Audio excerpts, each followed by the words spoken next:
سید الانبیاء والمرسلین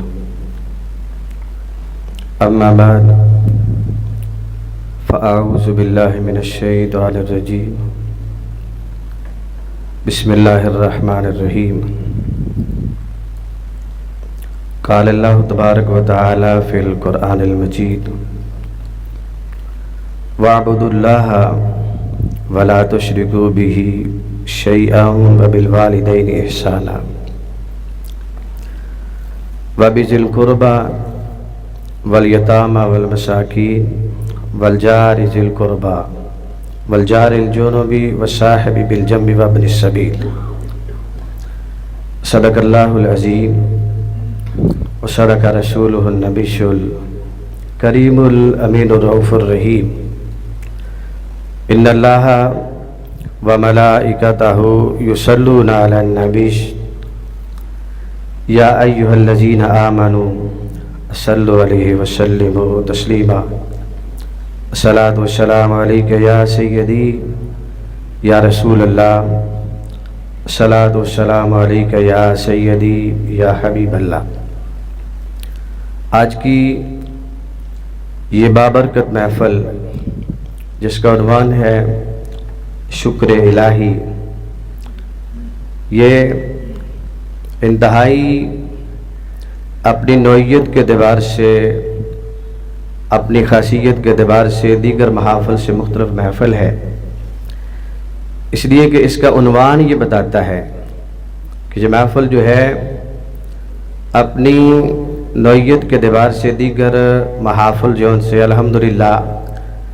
یہ مختلف محفل ہے، اور جامعہ اسلامیہ لاہور اس کے پلیٹ فارم پر انعقاد پذیر ہے، اور اس کی روح رواں جو ہے ادارے کے ناظم اعلیٰ علامہ خلیل الرحمن قادری صاحب اور ہمارے عزت مآب اور عالم اسلام کی عظیم شخصیت اور ہمارے محترم المقام قبلہ مفتی صاحب مفتی محمد خان قادری صاحب زیدہ مجدہ انہیں کی سوچ اور ان کی فکر کا فیض ہے کہ اس محفل کا یہ عنوان جو ہے یہ منتخب کیا گیا۔ میں دعا کرتا ہوں کہ رب کریم اس بابرکت محفل کو ہم سب کے لیے خیر و برکت کا ذریعہ بنائے اور ہماری حاضری کو قبول فرمائے۔ میرا آج کا گفتگو کا جو موضوع جو مجھے حکم دیا گیا وہ دین اسلام اور معاشرتی حقوق۔ دنیا کے اندر بہت سارے معاشرے پائے جاتے ہیں، اسلام سے قبل بھی معاشرہ تھا جس کو ہم جاہلی معاشرہ کہتے ہیں۔ جب آپ علیہ السلام تشریف لائے، آپ نے جس معاشرے کی بنیاد رکھی اس معاشرے کو دنیا کے اندر اسلامی معاشرہ کہا جاتا ہے، اور وہ دنیا کا پہلا قائم ہونے والا اسلامی معاشرہ تھا جس کی بنیاد رسول اکرم صلی اللہ علیہ وآلہ وسلم نے مدینہ المنورہ میں جا کر باقاعدہ طور پر رکھی۔ معاشرہ جو ہے آپ جانتے ہیں کہ افراد کے کسی جگہ پر مل جل کر رہنے، اس کو معاشرہ کہا جاتا ہے، اور دنیا کے جو معاشرے ہیں ہر معاشرہ اپنی خاصیت کے اعتبار سے، اپنے اصول و ضوابط کے اعتبار سے وہ اپنی ایک پہچان رکھتا ہے، لیکن اسلامی معاشرہ جو ہے اس کی پہچان جو ہے وہ رسول اکرم صلی اللہ علیہ وآلہ وسلم کی تعلیمات، آپ علیہ الصلوۃ والسلام کے بتائے ہوئے ضابطے، آپ علیہ الصلوۃ والسلام کے لائے ہوئے اصول و ضوابط ہیں۔ اس معاشرے کے بعد جس کی بنیاد رسول اکرم صلی اللہ علیہ وآلہ وسلم نے مدینہ المنورہ میں رکھی، اس کے بعد سے لے کر آج تک 1450 سال کا تقریباً عرصہ ہو گیا، لیکن ہم آج تک جو ہے اس کے بعد وہ معاشرہ دیکھنے کو ہم ترس گئے ہیں کہ جس کی بنیاد رسول اکرم صلی اللہ علیہ وسلم نے رکھی تھی کہ آج دنیا کے اندر آپ دیکھیں کہ دنیا میں 1/3 آبادی مسلمانوں کی ہے اور تقریباً 60 کے قریب مسلمان ممالک ہیں، لیکن کیا ہم یہ کہہ سکتے ہیں کہ دنیا کے کسی خطے کے اندر جو معاشرہ ہے وہ اسلامی معاشرہ ہے؟ یہ ہمارے لیے لمحہ فکریہ بھی ہے اور ہمارے لیے یہ انتہائی یہ پریشان کن بات بھی ہے کہ جس معاشرے کی بنیاد رسول اکرم صلی اللہ علیہ وسلم نے رکھی اس کے ماننے والے تو دنیا میں کروڑوں کی تعداد کے اندر ہیں۔ پوری دنیا کی 1/3 آبادی جو ہے، یعنی کم و بیش 7 ارب کے قریب دنیا کی آبادی ہے، اور اس 7 ارب کی آبادی کے اندر دنیا کی دوسری بڑی آبادی جو ہے وہ مسلمانوں کی آبادی ہے، اور اس کے باوجود بھی آج تک ہم اسلامی معاشرہ قائم کرنے کے اندر ناکام کیوں ہیں؟ ہمیں اس کے اسباب کو تلاش کرنا ہوگا، اور ایسی محافل جو یقیناً ہماری رہنمائی کرتی ہیں کہ ہمارے اندر کیا خامیاں، ہمارے نظام تعلیم میں کیا خامیاں ہیں، ہمارے نصاب تعلیم میں کیا خامیاں ہیں، ہمارے انداز تربیت میں کیا خامیاں ہیں، اور ہماری ریاستیں، ہمارے مسلمان حکمران جو ہیں ان کے انداز ریاست میں کیا خامیاں ہیں کہ جس کی وجہ سے آج دنیا کے اندر جو ہے صحیح خالص اسلامی معاشرہ ہمیں نہیں مل رہا۔ اس کے لیے چند باتیں آپ کے سامنے ذکر کروں گا کہ آپ علیہ الصلوۃ والسلام دیکھیں جب مدینہ المنورہ میں گئے، آپ نے سب سے پہلے وہاں پر جو کام کیا وہاں پر مسجد کی تعمیر فرمائی، جو اس بات پہ دلالت کرتی ہے کہ آپ علیہ الصلوۃ والسلام سمجھتے تھے کہ جس معاشرے کے اندر اللہ کے حق کو پورا کیا جاتا ہے وہ معاشرہ اللہ کے حق کو پورا کرنے کے بعد بندوں کے حقوق کو بھی پورا کرے گا۔ وہ معاشرہ جس کی بنیاد اللہ کے حق پر رکھی جائے گی، اللہ کے حق کو پورا کیا جائے گا، اس معاشرے کے اندر وہاں بسنے والے افراد جو ہیں جب اللہ کے حق کو پورا کرنا شروع کر دیں گے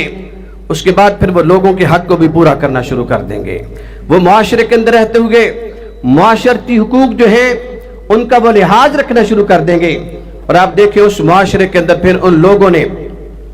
جس انداز کے اندر اس معاشرے کو قائم کیا، اس معاشرے کے اندر اشار کا جذبہ، اخلاق کا جذبہ، کردار، اس معاشرے کے اندر بسنے والے افراد کی جو شخصیت تھی وہ اپنی مثال آپ تھا۔ وہ خود تو تکالیف کو برداشت کر لیتے تھے، مشکلات کو برداشت کر لیتے تھے،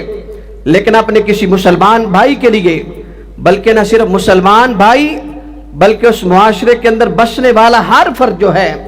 اس کے لیے وہ قربانی دینے کے لیے ہمدن تیار رہا کرتے تھے۔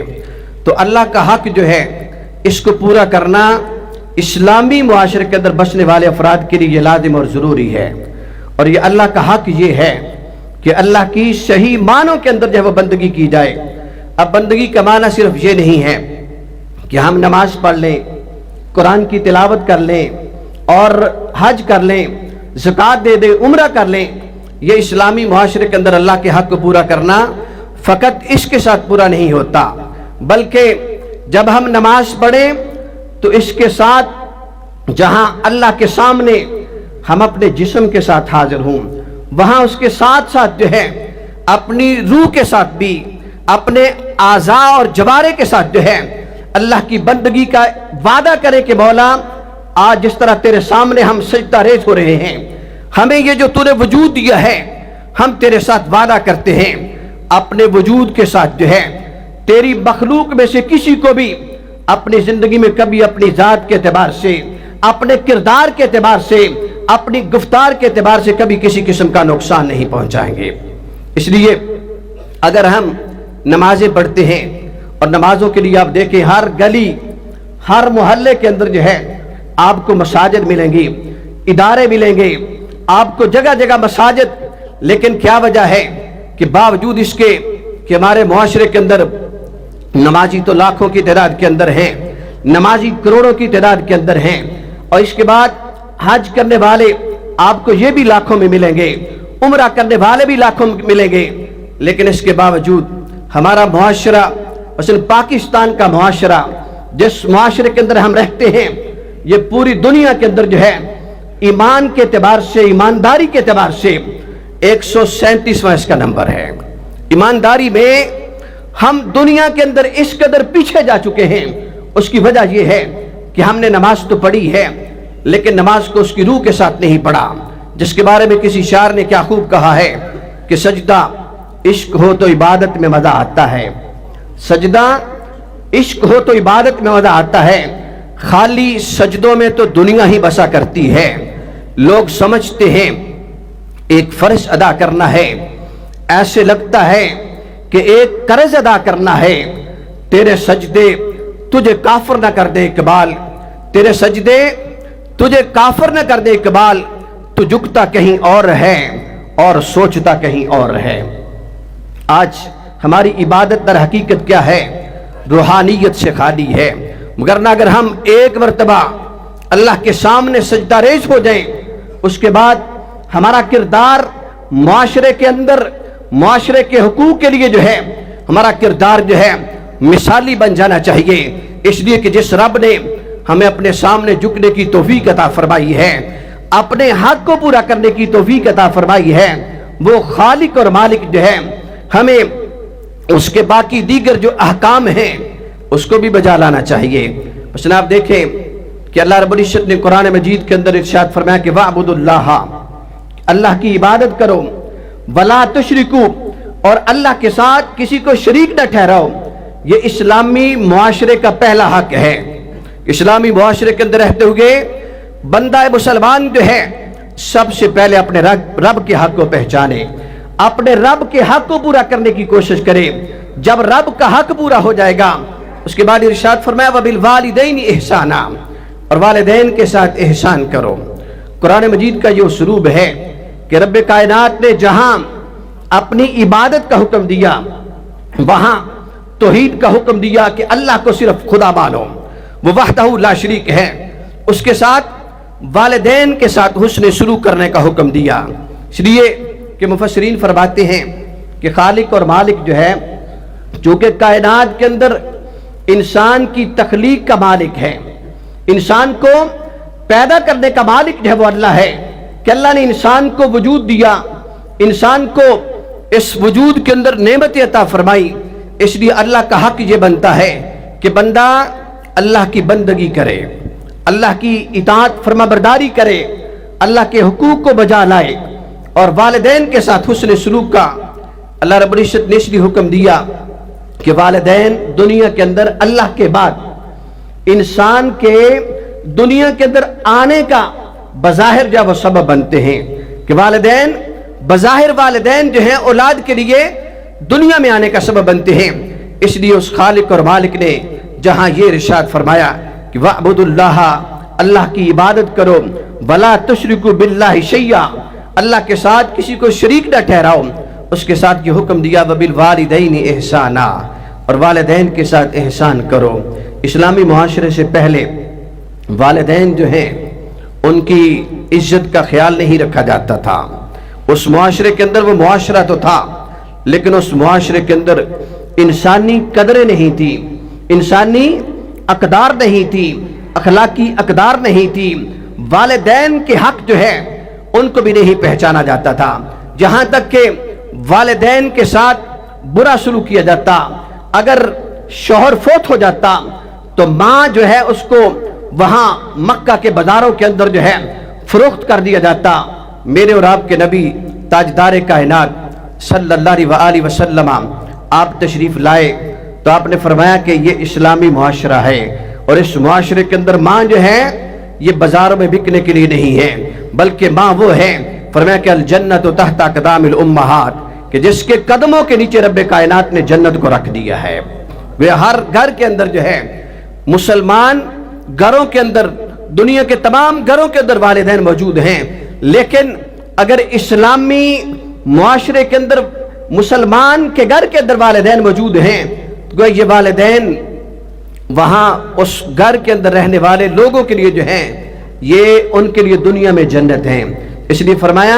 الجنت تحت اقدام الامہات کہ لوگوں جنت جو ہے وہ تمہاری ماں کے قدموں کے نیچے ہے۔ پھر اسلامی معاشرے کا ایک اصول جو ہے آپ علیہ السلام نے بیان فرمایا کہ لوگوں ہمیشہ سچ بولو، ہمیشہ سچ بولو۔ آج ہم نماز بھی پڑھتے ہیں، صدقات بھی کرتے ہیں، اور صدقات کے اندر آپ دیکھیں دنیا کے اندر جو ہے ڈونیشن میں پاکستان کا دنیا میں تقریباً پہلا نمبر آتا ہے، دنیا میں سب سے زیادہ ڈونیشن کرتے ہیں۔ لیکن پھر بھی ہمارے معاشرے کے اندر صداقت، سچائی، اگر کسی خالص سچے بندے کو تلاش کرنا ہو تو اس کے لیے آپ کو ہو سکتا ہے کہ کئی ہفتے لگ جائیں، کئی مہینے لگ جائیں کہ آپ کو معاشرے کے اندر سچا بندہ نہ ملے۔ تو پھر ہم اس معاشرے کے اندر اس معاشرے کا حق جو ہے وہ کیسے پورا کر سکتے ہیں؟ معاشرے کا حق جو ہے صرف اللہ کی بندگی کے ساتھ نہیں بلکہ اللہ کی بندگی کے تقاضے جو ہیں ان کو پورا کرنے کے ساتھ پورا ہوتا ہے۔ اور یہ بندگی کے تقاضے یہ ہیں، انسان سچ بولے، انسان اپنے کردار کو ستھرا رکھے، جس کے بارے میں قرآن میں کہا قد افلح من تزکا، اللہ نے ارشاد فرمایا تحقیق وہ بندہ فلاح پا گیا جس نے اپنے باطن کا تزکیہ کر لیا، اپنے آپ کو صاف ستھرا کر لیا۔ اور یہ اسی صورت کے اندر ہو سکتا ہے جب انسان کا کردار، اس کی گفتار، اس کی سیرت اور صورت جو ہے وہ پیغام مصطفیٰ احمد مجتبیٰ صلی اللہ تعالیٰ علیہ وسلم کے تابع ہو جائے گی، پھر وہ معاشرے کے اندر صحیح طور پر جو ہے معاشرے کا حق جو ہے اس کو پورا کرنے والا بن جائے گا۔ اور آج میں اور آپ اگر ہم اپنے رب سے وعدہ کرتے ہیں کہ رب کریم جہاں تو ہمیں نمازوں کی توفیق عطا فرماتا ہے، جہاں تو ہمیں اپنے گھر کی زیارت کی توفیق عطا فرماتا ہے، وہاں مولا ہمیں توفیق عطا فرما کہ آج کے بعد ہمارا کردار جو پیغام مصطفیٰ کے مطابق ہو، ہماری گفتار جو ہے وہ پیغمبر اسلام صلی اللہ علیہ وسلم آپ کی تعلیمات کے مطابق ہو۔ تو میں ایمان سے کہتا ہوں ہمارا معاشرہ اور معاشرے کا ہر حق جو ہماری ذمہ لازم ہے وہ حق جو ہے خود بخود جو ہے ہم اس کو پورا کرنے والے بن جائیں گے۔ دعا ہے کہ چند باتیں جو میں نے آپ کے سامنے ذکر کی ہیں اللہ کریم ہم سب کو عمل کی توفیق عطا فرمائے۔ وآخر دعوانا ان الحمدللہ رب العالمین۔